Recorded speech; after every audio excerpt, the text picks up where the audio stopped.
बिस्मिल्लाहिर्रहमानिर्रहीम, अस्सलाम वालेकुम। डियर स्टूडेंट्स, उम्मीद है कि आप सब खैरियत से होंगे। My name is Adeel Mehboob, I am lecturer of computer science. आज की इस वीडियो में हमने चैप्टर नंबर 2 का लेक्चर नंबर 4 डिस्कस करना है और टॉपिक है हमारा components of network. Last lecture में हमने पढ़ा था how the internet is useful, internet के बेनिफिट्स पढ़े, जिसमें हमने इंटरनेट की बहुत सारी सर्विसेज डिस्कस की जो कि इंटरनेट से हम अवेल करते हैं और उन सर्विसेज को हम इस्तेमाल करते हैं डेली बेसिस पे। अब हम पढ़ने लगे हैं कि नेटवर्क के कंपोनेंट्स कौन कौन से होते हैं, नेटवर्क के जो मेजर कंपोनेंट्स हैं वो कौन से हैं जो नेटवर्क बनाने के लिए इस्तेमाल होते हैं। इसमें सारे कंपोनेंट्स तो नहीं लिखे हुए बुक में, लेकिन जितने मेंशन है उनको हमने डिस्कस करना है कि नेटवर्क के कौन कौन से कंपोनेंट्स होते हैं। जिनमें सबसे पहले तो वो बता रहा है हमारे पास लैन क्या होता है, लोकल एरिया नेटवर्क। लैन के बारे में एक ओवरव्यू मैं दे चुका हूँ, लेकिन इस टॉपिक में जो लैन के बारे में डिस्कशन है वो भी हम करेंगे। इसके अलावा NIC के बारे में पढ़ेंगे, ब्रिज, गेटवे और राउटर। लैन एक छोटा नेटवर्क होता है जिसके अंदर नंबर ऑफ कंप्यूटर्स कम होते हैं।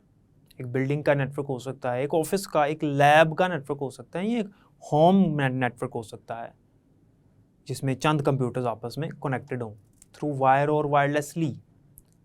जी हाँ, याद रखिएगा कि लैन में हम सिर्फ ऐसा नहीं है कि कंप्यूटर्स को सिर्फ वायर से कनेक्ट करते हैं, वायरलेसली भी कनेक्ट कर सकते हैं। लोकल एरिया नेटवर्क के बाद हमने पढ़ा था मैन होता है, जो कि इससे बड़ा नेटवर्क होता है, एक सिटी की रेंज तक फैल जाता है जो नेटवर्क, उसे हम मैन कहते हैं। और अगर इससे भी बढ़ जाए यानी डिफरेंट कंट्रीज़ तक फैल जाए, जिसकी बेहतरीन एग्जांपल इंटरनेट है जो पूरी दुनिया तक फैला हुआ है, इसको हम वैन कहते हैं। तो कंपोनेंट्स ऑफ नेटवर्क में एक कंपोनेंट उसने लिखा हुआ है लैन यानी लोकल एरिया नेटवर्क, और लोकल एरिया नेटवर्क के बारे में उसने कुछ यहाँ पर चीज़ें बताई हुई हैं। वो कहता है कि लैन जो है यानी लोकल एरिया नेटवर्क जो है, ये टेलीफोन नेटवर्क के साथ कनेक्ट नहीं होता, बल्कि इसके अपने सेपरेट कंपोनेंट्स होते हैं। लैन में जब हम कंप्यूटर्स को आपस में कनेक्ट करते हैं तो जैसा कि आपको पता है कि लैन चूंकि एक छोटा नेटवर्क होता है, इसका ज्योग्राफिक एरिया कम होता है, कंप्यूटर एक दूसरे के करीब होते हैं, तो इसमें हम मोस्टली थ्रू वायर्स कंप्यूटर्स को आपस में कनेक्ट करते हैं। कुछ लैन्स में हम ट्विस्टेड पेयर केबल इस्तेमाल करते हैं। ट्विस्टेड पेयर केबल क्या होती है, इसके ऊपर एक डिटेल डिस्कशन है चैप्टर नंबर 3 में, लेकिन फिलहाल ट्विस्टेड पेयर केबल क्या होती है इसके बारे में थोड़ा सा ज़रूर पढ़ते हैं कि ट्विस्टेड पेयर केबल क्या है। ये एक वायर की टाइप है, ये एक केबल की टाइप है, और ये कॉस्टली नहीं होती, सस्ती होती है, लेकिन इसकी स्पीड इतनी ज़्यादा नहीं होती। ये पहले कभी इस्तेमाल हुआ करती थी, अब ये ज़्यादा इस्तेमाल नहीं होती। तो लैन जो होता है, जब हम लोकल एरिया नेटवर्क बनाते हैं, उसमें मोस्टली कंप्यूटर्स को ट्विस्टेड पेयर केबल के ज़रिए से कनेक्ट किया जाता है। लेकिन कुछ लैन्स ऐसे भी होते हैं जिनमें ट्विस्टेड पेयर केबल की बजाय कोएक्सियल और फाइबर ऑप्टिक केबल का इस्तेमाल किया जाता है। यानी यहाँ पर कोएक्सियल केबल लगा दी जाती है, उसके ज़रिए कंप्यूटर्स को कनेक्ट कर दिया जाता है, या फिर फाइबर ऑप्टिक केबल के ज़रिए से कनेक्ट किया जाता है। कोएक्सियल केबल और फाइबर ऑप्टिक केबल का नुकसान यानी डिसएडवांटेज ये है कि ये एक्सपेंसिव हैं as compared to twisted pair cable, लेकिन इनका एडवांटेज, इनका बेनिफिट ये है कि ये दोनों फास्ट हैं as compared to twisted pair cable. क्योंकि फास्ट हैं इसलिए इनकी कॉस्ट भी ज़्यादा है।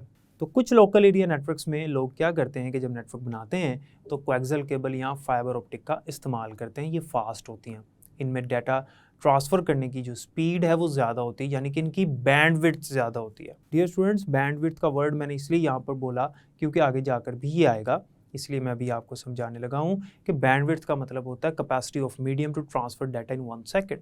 मीडियम जो है, ये मीडियम है ना, वायर हमने पढ़ा था, कम्युनिकेशन मीडियम या कम्युनिकेशन चैनल या ट्रांसमिशन मीडियम या ट्रांसमिशन मीडिया, ये सब एक ही चीज़ के नाम है। वो पाथ जिसके ऊपर से डाटा ट्रैवल होना है, जिसने दो या दो से ज़्यादा कंप्यूटर्स को कनेक्ट करना है, जो कि या तो वायर हो सकती है या वायरलेस हो सकते हैं, यानी सिग्नल्स हो सकते हैं। तो इसकी जो कैपेसिटी है कि एक सेकंड में कितना डाटा लेकर जा सकती है, इसको कहते हैं बैंडविड्थ। तो बैंडविड्थ जितनी ज़्यादा होगी, हमारे मीडियम की स्पीड उतनी ही ज़्यादा होगी, बैंडविड्थ जितनी कम होगी, मीडियम की स्पीड उतनी ही कम होगी। तो कोएक्सियल और फाइबर ऑप्टिक केबल की बैंडविड्थ जो है as compared to twisted pair cable fast होती है, ज़्यादा होती है। और याद रखिएगा कि मैंने भी पहले भी आपको बताया कि ज़रूरी नहीं है कि लोकल एरिया नेटवर्क में सिर्फ वायर ही हो जिससे हम कंप्यूटर्स को कनेक्ट करें, हम वायरलेसली भी कंप्यूटर्स को कनेक्ट कर सकते हैं। जी हाँ, सिग्नल्स के ज़रिए से भी कंप्यूटर्स को आपस में कनेक्ट किया जाता है अगर हमने लोकल एरिया नेटवर्क बनाया हुआ तो। यानी लोकल एरिया नेटवर्क में with the help of signals भी हम कंप्यूटर्स को कनेक्ट कर सकते हैं और मैसेज को ट्रैवल करवा सकते हैं, एक्सचेंज करवा सकते हैं डाटा। लेकिन जब हम वायरलेसली कंप्यूटर्स को कनेक्ट करेंगे तो ये लॉन्ग डिस्टेंसेस के लिए स्टेबल नहीं होगा। कंप्यूटर अगर करीब है तो ठीक है, लेकिन जितना दूर होते चले जाएंगे, जितना डिस्टेंस हम बढ़ाते जाएंगे कंप्यूटर्स का, उतना ये स्टेबल नहीं होगा, स्लो भी हो जाएगा। इसलिए मोस्टली लोकल एरिया नेटवर्क्स में हम यूज़ करते हैं केबल्स का। लोकल एरिया नेटवर्क में लोग एक दूसरे के साथ इंफॉर्मेशन शेयर कर सकते हैं, डाटा शेयर कर सकते हैं, हार्डवेयर रिसोर्सेज शेयर कर सकते हैं, सॉफ्टवेयर शेयर कर सकते हैं। यानी नेटवर्क के जितने भी हमने एडवांटेजेस पढ़े थे वो सारे के सारे लोकल एरिया नेटवर्क यानी लैन में किए जा सकते हैं। यहाँ पर जो टॉपिक है आपका कंपोनेंट्स ऑफ नेटवर्क का, इसके साइड पे एक नोट लिखा हुआ है, वो मैं समझता हूँ कि बताना बच्चों को बड़ा ज़रूरी है। वो ये है कि उसने कहा है कि आज जो चैटिंग की फैसिलिटी है जो हमें इंटरनेट ने दी हुई है, या हम लैन में भी कर सकते हैं, यानी नेटवर्क के ज़रिए से जो हम चैटिंग करते हैं, एक दूसरे के साथ रब्ता करते हैं। चैटिंग से मुराद यानी रियल टाइम डिस्कशन एक दूसरे के साथ करें, एक दूसरे के साथ 1-to-1 रब्ते में हैं। ये नेटवर्क की बहुत अच्छी फैसिलिटी है।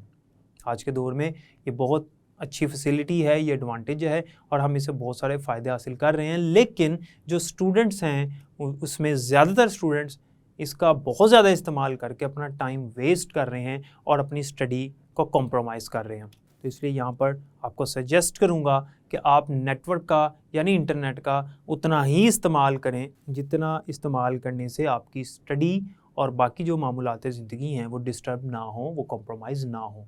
तो ये चीज़ ज़हन में रखिएगा। देखिए, हर चीज़ के एडवांटेजेस भी होते हैं और डिसएडवांटेजेस भी होते हैं।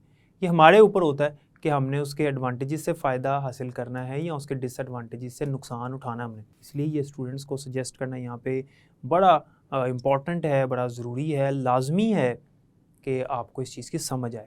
उसकी वजह ये है कि आज जो मैट्रिक के स्टूडेंट्स हैं या इंटरमीडिएट के स्टूडेंट्स हैं, इनके पास जब फ़ोन्स आ जाते हैं, इंटरनेट होता है, तो फिर वो उसको हद से ज़्यादा जब इस्तेमाल करते हैं तो जो स्टडी और बाकी जो मामलात हैं वो डिस्टर्ब हो जाते हैं। नेक्स्ट हमारे पास जो कंपोनेंट है, back to the topic again, वो है लैन के बाद NIC। ये भी एक नेटवर्क का कंपोनेंट है, ये भी नेटवर्क का एक जुज़ है, एक पार्ट है। NIC की फुल फॉर्म इंपॉर्टेंट है। NIC stands for network interface card.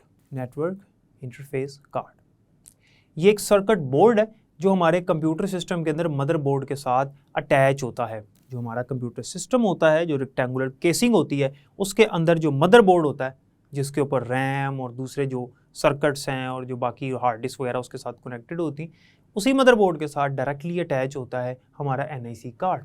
ये एक नेटवर्क कार्ड है, यानी ये नेटवर्क में इस्तेमाल होता है।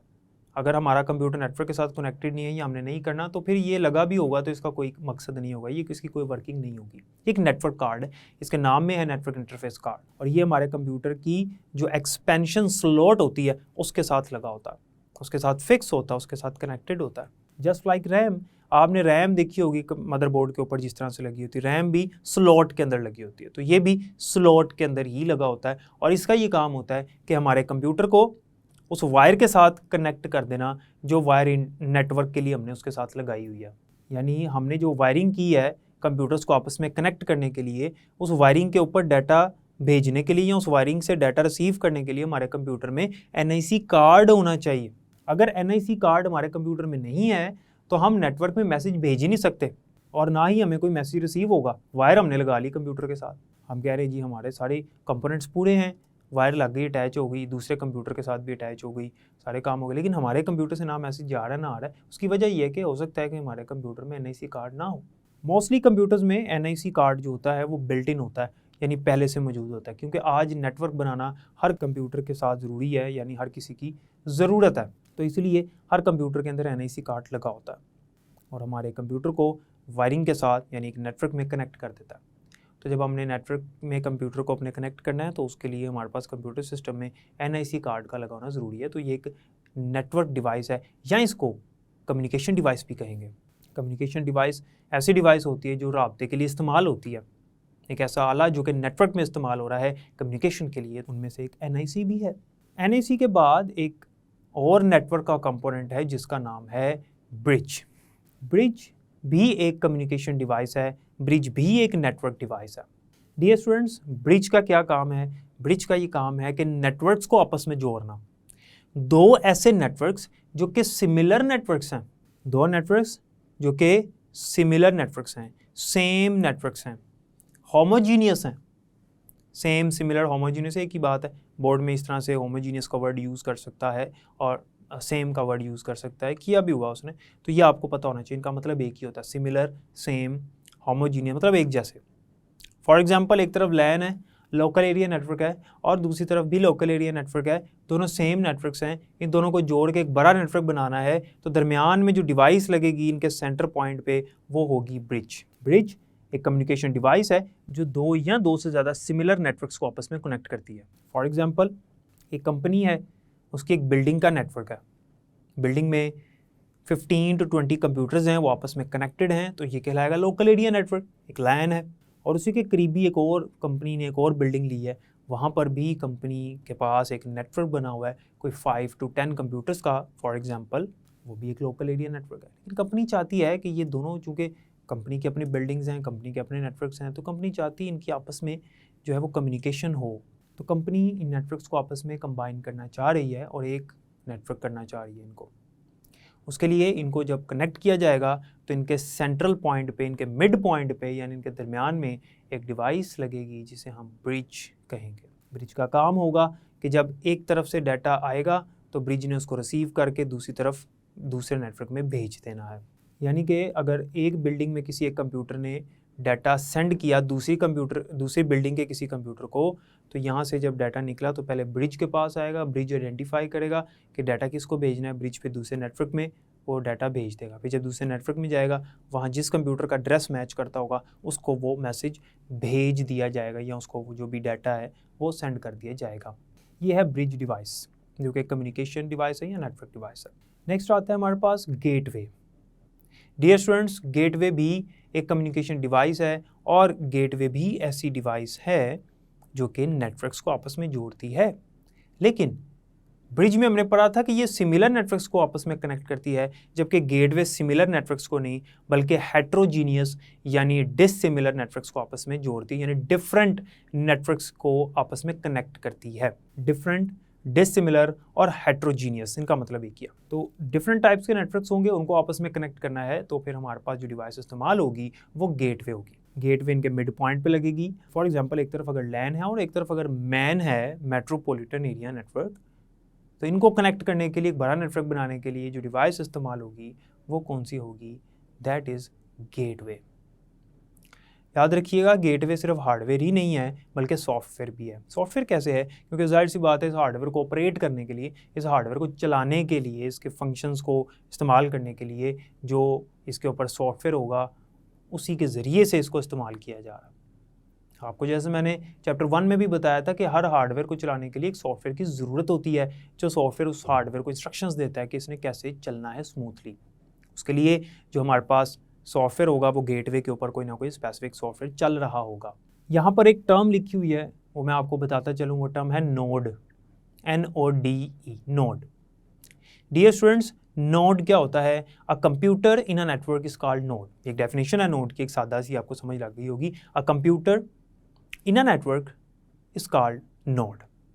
नेटवर्क के अंदर जो कंप्यूटर्स हैं जितने भी, उनको कहेंगे नोड्स।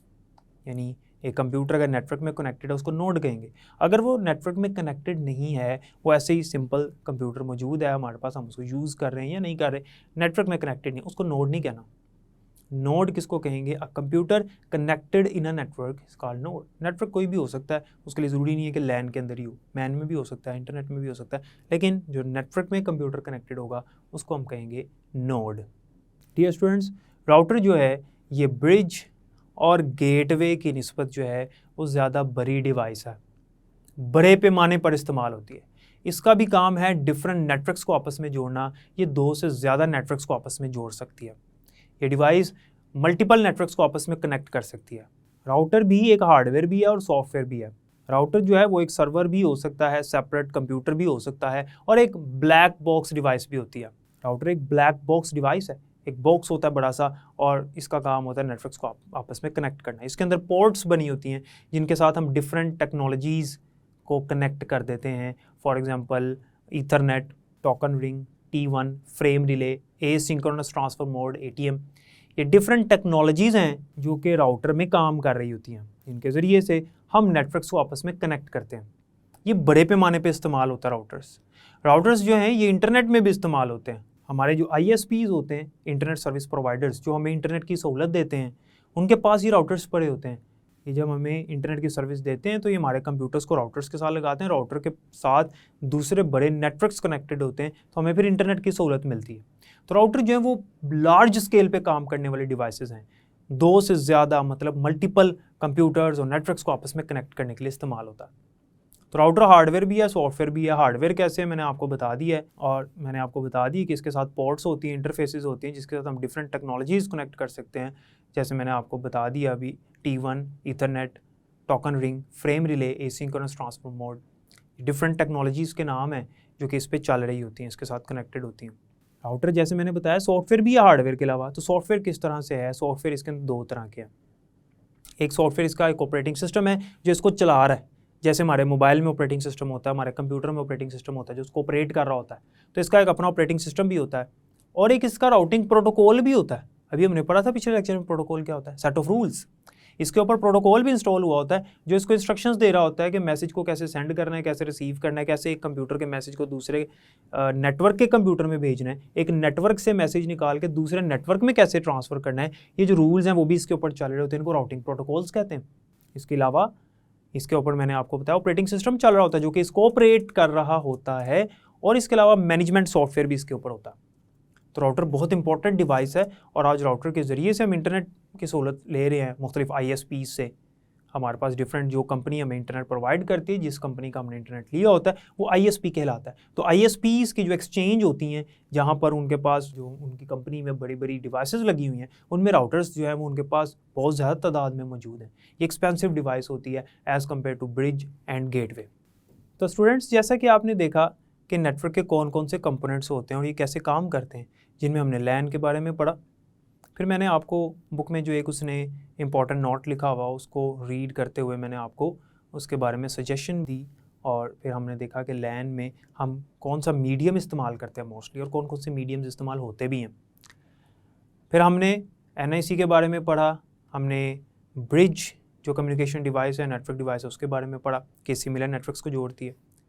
फिर हमने गेटवे के बारे में पढ़ा, जिसमें हमने देखा कि ये डिफरेंट नेटवर्क्स को आपस में जोड़ने के लिए इस्तेमाल होता है। और लास्टली हमने राउटर के बारे में डिस्कशन की, और राउटर के बारे में हमने इसके हार्डवेयर में देखा कौन कौन सी चीज़ें शामिल हैं, इसके सॉफ्टवेयर में देखा कौन कौन सी चीज़ें शामिल हैं। इसके अलावा आज के लेक्चर में हमने एक टर्म भी पढ़ी जिसे कहते हैं नोड, और हमने देखा कि नेटवर्क इन अ कंप्यूटर, और हमने देखा computer that is connected in a network is called node. उम्मीद है कि आज के लेक्चर की आपको समझ आई होगी, इसको बुक से ज़रूर रीड कीजिएगा। बाकी इंशाल्लाह लैंस प्रोटोकॉल वाला अगला टॉपिक है जो कि हम नेक्स्ट लेक्चर में इंशाल्लाह डिस्कस करेंगे।